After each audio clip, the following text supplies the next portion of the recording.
রাজধানীর সড়কে ব্যাটারি চালিত অটো রিকশার চলাচল নিয়ন্ত্রণের উদ্যোগ নিয়েছে সরকার। পল্টন, ধানমন্ডি এবং উত্তরায় প্রাথমিকভাবে চলবে বুয়েটের তৈরি ৩ চাকার ব্যাটারি চালিত ই-রিকশা। ধীরে ধীরে সেই সড়কে বন্ধ হবে আগের ব্যাটারি চালিত সব অটোরিকশা। অনিয়ম ও দুর্নীতি কমাতে চালক ও গাড়ির লাইসেন্স অনলাইনে করার কথা জানান উপদেষ্টা আসিফ মাহমুদ। সাকিবুর রহমানের রিপোর্টে থাকছে এর বিস্তারিত।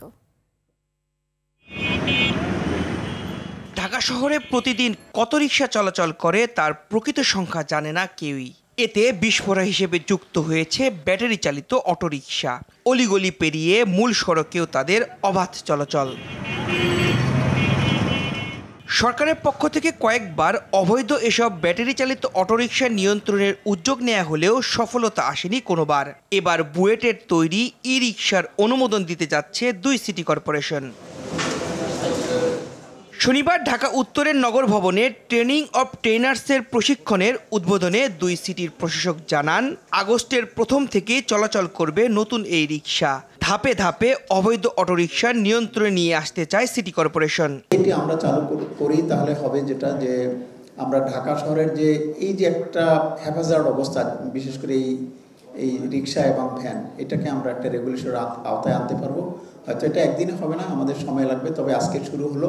অগাস্ট মাসের প্রথম সপ্তাহ থেকে আমরা এটা মার্কেটে দেওয়া শুরু করব এবং অগাস্ট মাসের প্রথম থেকেই অন্য যে রিকশাগুলো এই জোনে থাকবে তাদের চলাচলটা আমরা আস্তে আস্তে গ্র্যাজুয়ালি রেস্ট্রিক্টেড করব। প্রাথমিকভাবে ঢাকা দক্ষিণ সিটির পল্টন ও ধানমন্ডি এবং উত্তর সিটির উত্তরায় বুয়েটের তৈরি ৩ চাকার ব্যাটারি চালিত ই রিকশা চলবে বলে জানান উপদেষ্টা আসিফ মাহমুদ সজীব ভুইয়া। ঢাকা দক্ষিণ সিটি কর্পোরেশনের অধীনে পল্টন এবং ধানমন্ডি অঞ্চল এবং উত্তর সিটি কর্পোরেশনের অধীনে উত্তরা, এই 2টা অঞ্চলকে দিয়ে আমরা আমাদের কাজটা শুরু করব।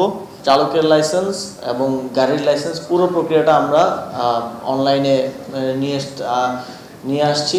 ৩ চাকার নতুন এই রিকশা সর্বাত্মকভাবে চালু করতে পারলে ঢাকা শহরের পরিবহনকে শৃঙ্খলার মধ্যে আনা সম্ভব বলে মনে করেন সংশ্লিষ্টরা।